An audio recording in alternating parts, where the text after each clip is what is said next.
死のジュートについて新しい仕様が判明したので紹介します。ジュートに不呪武器を持たせて戦わせていると、いずれ充填が切れて、不呪効果が発動しなくなります。再び不呪効果を発動させるには、一度死体に戻して、武器を取り上げて充填してからまた渡して、蘇生し直すという手順を踏まなくてはなりません。これがかなり面倒なので、そもそもジュートには不呪武器を持たせないようにしてる人も多いと思います。しかし、つい最近になって、このような手順は必要ないということが判明しました。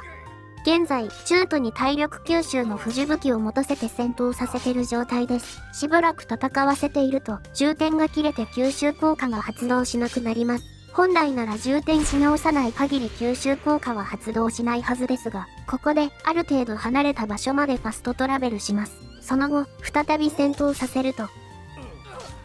充填はしてないはずなのに、吸収効果が発動するようになります。これが今回判明した仕様です。つまり、ジュートに持たせた不呪武器は、ファストトラベルで充填されます。もう少し正確に言うと、渡した時点の充填量が保存されて、ファストトラベルの後にその充填量まで戻ります。なので充填が減った状態で渡しても、その充填量までしか戻りません。また、ファストトラベル以外でも大きめのロードを挟めばいいので、馬車に乗ったり、大きな都市に入ったりなどのタイミングでも充填されます。つまり、十分に充填量が多い武器を渡せば、ほとんど充填が切れる心配をしなくていいということです。これは自分で作った不呪武器でも有効なので、例えば、強力な体力吸収効果を付与した武器を持たせれば、充填することなく、ほぼ永続的に体力を吸収し続けるジュートを作れます。ジュートは基本的に自動回復しないので、武器による体力吸収を永続させられることの意味は非常に大きいです。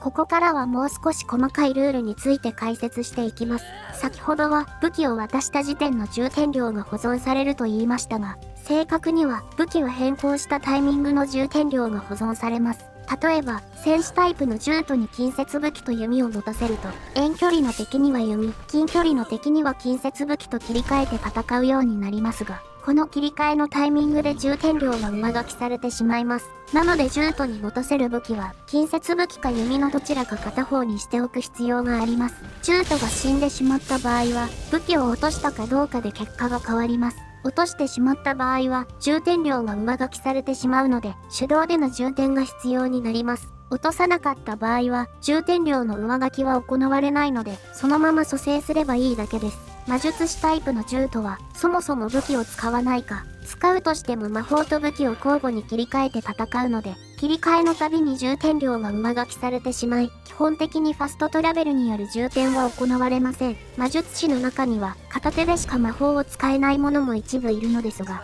そういう魔術師の場合は武器の切り替えが行われないので、安定してファストトラベルによる充填が行えます。この仕様は、杖を持たせた場合にも有効です。ただしジュートは杖を使い切ると装備を解除してしまうので、この時点で充填量が上書きされて、ファストトラベルをしても充填されなくなります。充填が切れる前にファストトラベルなどを挟めば、理屈上は永遠に杖を使い続けられますが、NPC は杖の節約など考えずにガンガン使い続けてしまうので、ダンジョンの途中で充填が切れて、結局手動で充填することになる場合が多いのではないかと思います。